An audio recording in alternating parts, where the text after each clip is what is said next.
What's going on, everyone? In this video, I'm going to show you how to continuously optimize your Facebook ads campaigns and some of the things that you should be checking for and what to kind of, be like, oh, that's something I can change. We're doing good here. We're not doing good here. And just how to keep improving your campaigns. It's going to be a few simple tricks. The more in-depth stuff will have their own SOPs. So to start off, make sure that you are in your search browser. For Creekside, we use Google Chrome. Make sure that you're signed into the account that has access to the Facebook ads account that you're trying to optimize. Then you're going to go to Facebook. Then you're going to go to Ads Manager like always. And then you're going to go up here. If you're managing a lot of different campaigns, just make sure you're in the right one. We'll use this company for now.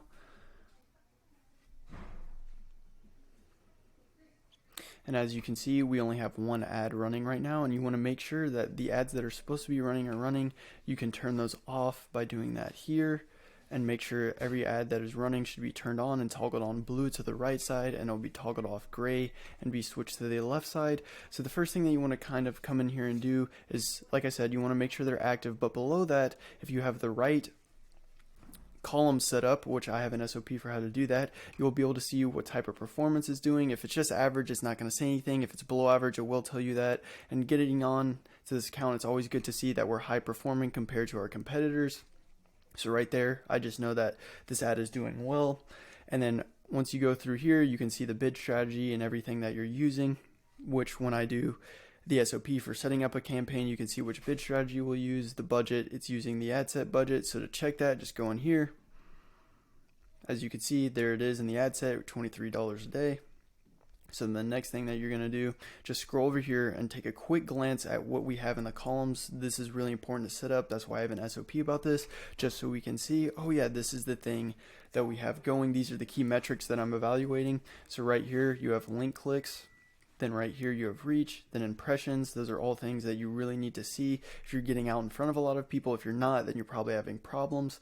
Right here you want to have a very low cost per click. We try to sit below 50 cents. Other people say $1, but as you can see, that's way below 50 cents. We're doing good there. Then it's going to show you the amount spent, which is something you always want to keep track of, because if you have a monthly budget, you can create a rule to do that, or you'll have to do it on your own.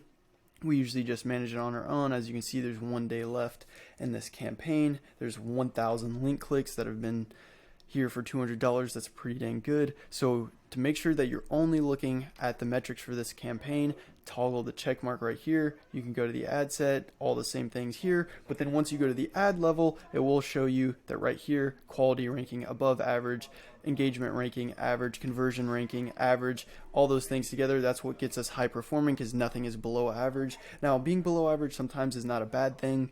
That just means that you either have a really niche thing, or maybe you have a couple campaigns that are running against each other, so the audiences are kind of intertwined. So you just need to have that little note there and make sure that you're not judging a book by its cover and just being like, oh, that's the only thing that matters. You have to know what your audience is looking like, especially if you have multiple campaigns. But for us, this should not be below, because we only have the one ad running, so there's no audience segments running into each other. Then the next thing that I like to do for optimization is that I like to come in here and go to all tools. You always want to go to Events Manager and check your big metrics here. So once you come into your Events Manager, you're going to come over here and you can see page views. That's how many people are going there. That's a pretty important one. But here, as you can see, we're doing purchases for this, so that's a big one. We have 85, the last received 1 hour ago. If that says over 24 hours, you probably need to go in and make some changes. So then for here, you also have contact, which contact is basically lead. That means someone filled out something there.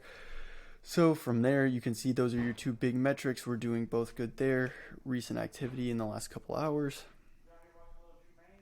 So then, and the next thing that you want to do is you want to come back to Ads Manager, and then you want to go back into campaigns. You're actually going to go into the ad this time, click edit, just check to make sure that everything's going right. As you can see, there's our auction type and the traffic. You can have sales campaigns, all different types of stuff.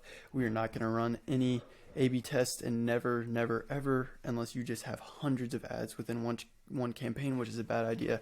Have Advantage campaigns budget turned on. Next, you have the new traffic ad set. So what you're going to do in here is make sure that you have your correct goal. As you can see, this is a website. We're trying to get clicks and drive sales through that. The performance goals, make sure you have that correctly selected. We want to maximize the number of clicks. We don't want to maximize the number of page views, landings. We want people to go to the website and have clicks. Just make sure your budget is correct on the daily budget there. You can scroll down, and your audience, just make sure that you are using a saved audience. Most times do not use advantage audiences unless you have a huge ad spend. Down here, this can be a tricky one. A lot of the times they'll have all languages turned on. You do not want to do that. If your website only is in Spanish, do Spanish. If it's only in English, do that. If it has multiple, then select those. Do not do all. That's a waste of money, because people, they click from your ad and it's in, Mandarin, and they go to your website and it's in English. You're wasting money there. As you can see, it's being shown to all devices. And then on here, never do advantage campaigns, because if you do audience networks, that can be shown to random websites that are really sketchy and you're just wasting your ad spend. If your client likes Messenger, you can select Messenger if they have a Messenger account, but for the most part, you usually want to do Facebook and you want to do Instagram.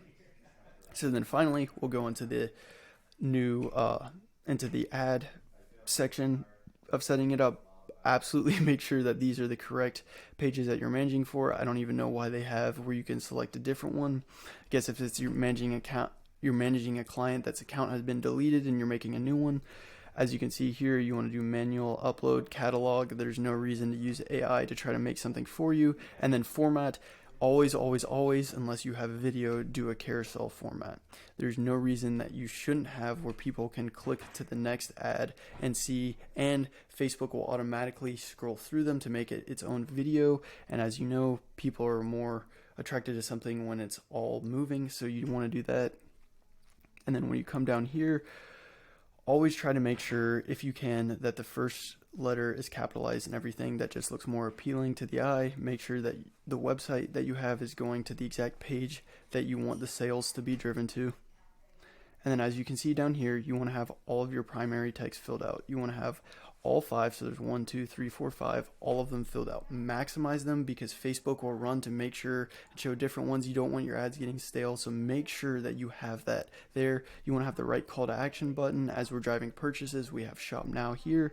And as you can see, in your primary text, every single first letter is capitalized. That sounds so dumb, but I've done so many A/B tests just to know that the eye is going to be more attracted when everything is capitalized. Then the next thing that you're going to do is you want to come down to Advantage Creative. This is one of the only Advantage things that we use. You want to make sure that every single one of your enhancements are on, because if not, then you're not doing something correct. The most important one is having your profile card show at the end. You want to always have brand awareness if possible. And then the final thing is just make sure that when you're in destination, do not use instant experience unless you have a really good mobile app. For the most part, you want to send people to your website. And then coming down on tracking, you always want to have your pixel set up, and I'll have another video, an SOP for how to set up a pixel. And always make sure you're tracking offline events, because you never know when people are going to be offline and still see your ads. So yeah, that is how you completely optimize and go through and manage a campaign.